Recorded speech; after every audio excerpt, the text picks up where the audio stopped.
Today on the podcast, I want to talk about some really interesting AI new features out of Google. So, of course, Google has their Google's Search Generative Experience. They call it SGE.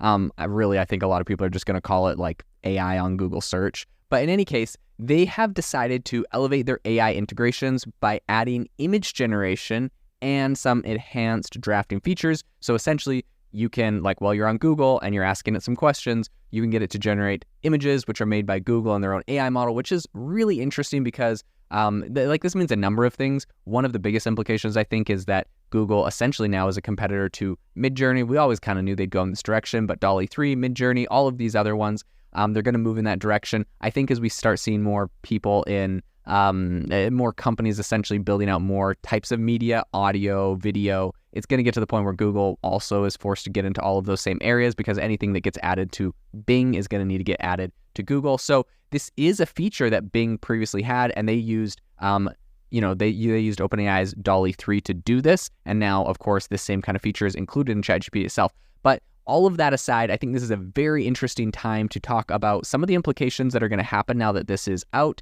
and, the technology that Google is essentially, leaning on in order to make all of these new enhancements that there's a bunch of other ones. In any case, we're going to dive into all of them on the podcast today, so let's get into it.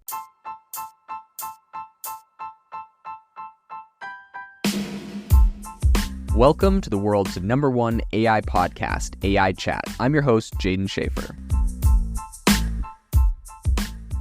Make sure that you go to AIbox.ai, link in the show notes, to join the waitlist for our new AI platform. We're going to be launching an incredible platform that allows you to build anything you want with workflows in AI. So you're able to chain together ChatGPT and image generators and audio generators to make really powerful apps for your organization, or you can host them on our marketplace and actually generate royalties from them. So make sure to go to AIbox.ai and join the waitlist.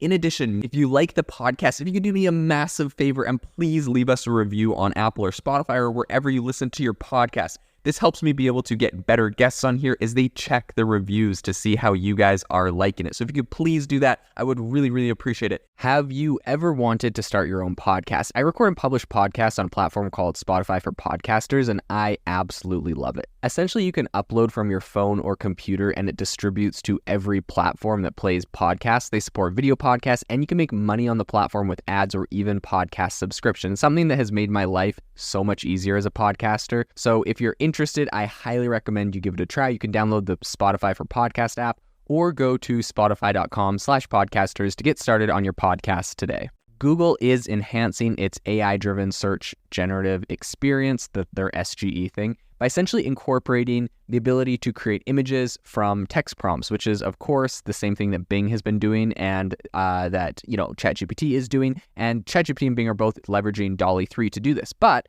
Google is also essentially introducing the capacity for users to adjust drafts in SGE, letting them modify length and tone to cater to specific requirements. So essentially, so one thing is the images and the other thing is text drafts. So while you're in there, you can sit there and kind of work on a specific document. It's more than just what they were doing before, which is just search. You just ask it a question and give you sort of the response.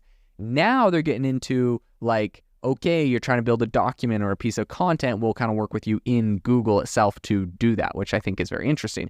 I think this new kind of suite of capabilities comes as the latest installment in a whole line of really quick updates they've pushed out that have kind of helped this whole search generative experience thing they're doing and the whole evolution of that. I think over the recent months, Google has showcased a bunch of really interesting new features. They have AI authored summaries. They're crafting definitions of, different obscure terms and stuff. They're unveiling a whole bunch of other functionalities, which are kind of helping with coding specifically. Competing with GitHub's Copilot.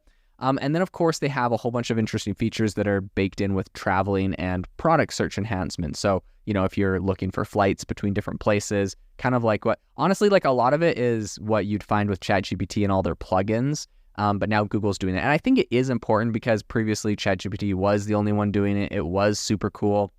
And now that Google's doing it, I think Google has some advantages here. Number one, I, for one, always search for flights on Google Flights because, I don't know what airline's the best. somehow I feel like Expedia and like all the other, travel agencies are ripping me off. It's not as bad as I think, but I always get that feeling and I'm like, oh, Google's like an unbiased, it's just going to tell me like the best price on everything. I don't know how true that is. The other thing I do is we'll like search for it on Google, because I appreciate the way Google Flights will like allow me to like change my date and be like, oh, if I go a day earlier, it's less, or if I go a day later, it's, more, blah, blah, blah, and see that kind of data. And sometimes even if I book it on, let's say, Expedia because I found the cheapest deal there, I would just like search for it on Google. So I think because of that, a lot of people are like me. A lot of people are plugged into Google using it for searches. And so now that all these new features are coming out, they're going to be using all of this new AI that like OpenAI previously was trying to kind of steal the limelight by having all these cool AI search features. I think Google's going to steal a lot of the thunder from them there. That being said, of course, ChatGPT does so many things that I've never used Google for. I think it really comes down to like the consumer habits. And if my consumer habit is when I look for flights, I go to Google, I probably will keep doing that, even if like ChatGPT has a way where I think maybe they also made it a little too complicated. It's like, if I want to look for flights on ChatGPT with a natural language, which is like a cool concept, right? You could be like, hey, I want something like in the summertime somewhere in Europe with, 2 to 3 people and like for like, 1 to 2 weeks. And then it can find you a bunch of cool options. Like that's conceptually cool, but the way ChatGPT did it, where you got to like download the Kayak plugin and you got to like make sure to enable the plugin before you do that specific search. It's just like you just go to Google and you just say the exact same thing and it doesn't need you to enable or download anything. It's just going to give you the data. So I think removing that friction is one thing that Google is going to do that's going to kind of help push them ahead. I think for the whole AI image creation thing, users essentially now can submit a prompt, and that's, they could get it to do a drawing, a photograph, a painting, whatever, and Google is going to present a set of 4 resulting images. They're copying this right from everyone. Like I think Midjourney did this, and then DALL-E and whatever. So that's nothing new. But essentially, then users can download the images, or they can kind of refine their prompt and get a fresh batch. Similar to what you would do with most other AI image generating platforms. So I think what's really interesting here is that this is going to be on Google image search soon. So like imagine you're searching for an image of something, but it also can generate images, which I think maybe now some people will be like, oh, AI generated images are bad, I'm not interested. But like honestly, give this time. Like Midjourney, I think can do some really incredible image generation. And if you searched on Google Images and it gave you like, okay, here's like a whole bunch of Google images that you're looking for, but like here's 10 that are exactly what you're looking for, AI generated, and maybe they say they're copyright free or something else, right? They do the Adobe thing. I think it could be very interesting, and to see kind of where that goes. So in any case, addressing the concerns around the potential misuse of AI for like inappropriate images, which is, of course, something that Meta and Bing have been exploited for in the past. Google has set the age bar at 18 years old for using this image generating feature. And additionally, Google is, they're essentially telling everyone to be responsible. They're, with the way that they're using all of these tools.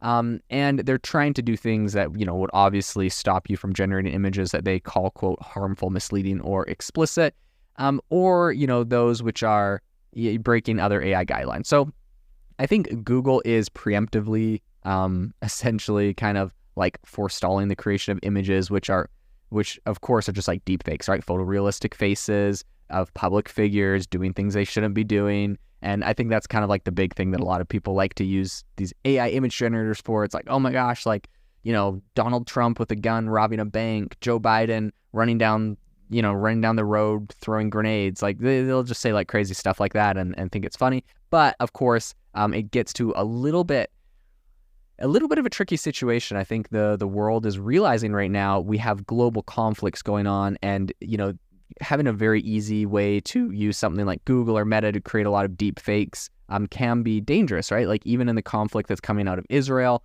I've seen all sorts of, fake news and propaganda of images that get debunked saying something specific is happening in that conflict that is not. So definitely an area that, Google doesn't want to get swept up in. And so I think they're trying to essentially be, proactive in that regard. So Google acknowledges that like any AI tool, this new product is not flawless. And so to get user feedback, they've incorporated reporting channels for any technological hiccups or misuses. And they've also expressed confidence in their filtration system. Obviously, Google's been doing this kind of stuff for a long time. I think they have the technology to make sure that everything's being filtered correctly. And they did say that because of this, though, users might experience more blocks than anticipated. And, adding another layer of transparency, the AI created images are going to include metadata and invisible watermarks, which is powered by SynthID, a tool which was jointly, unveiled by Google Cloud and Google DeepMind. Essentially, they generate an image, there's an invisible watermark that you can't see, but they know it was AI generated, which is essentially to help labeling in the future. So on the contextual front, this kind of updated draft writing feature that they've also added can now adjust its output, its tone, its length. And honestly, I don't know why, but the length thing is something that ChatGPT has never been good at. So I think that's kind of cool. I think both the image and the draft writing functionalities are equipped with some export options, which is kind of cool, right? Like you generate it and then you export it. And it's kind of facilitating seamless transfers to Google's Workspace apps, or you can save the images directly to Google Drive, right? Of course, they want to make you fill up your Google Drive. All of these features, I think, are really important and really useful for users. So I'm excited to see how this kind of progresses. Google really is doing a great job, I think, pulling out some great features. Are they at the front of the pack? Are they at the behind? Like, we can debate those kind of things, but I do give them, credit for pulling out features and making big moves. So very interesting to see how this whole Google's search generative experience is going to evolve in the future. This episode is brought to you by Shopify. Forget the frustration of picking commerce platforms when you switch your business to Shopify, the global commerce platform that supercharges your selling wherever you sell. With Shopify, you'll harness the same intuitive features, trusted apps, and powerful analytics used by the world's leading brands. Sign up today for your $1 per month trial period at shopify.com/tech, all lowercase. That's shopify.com/tech.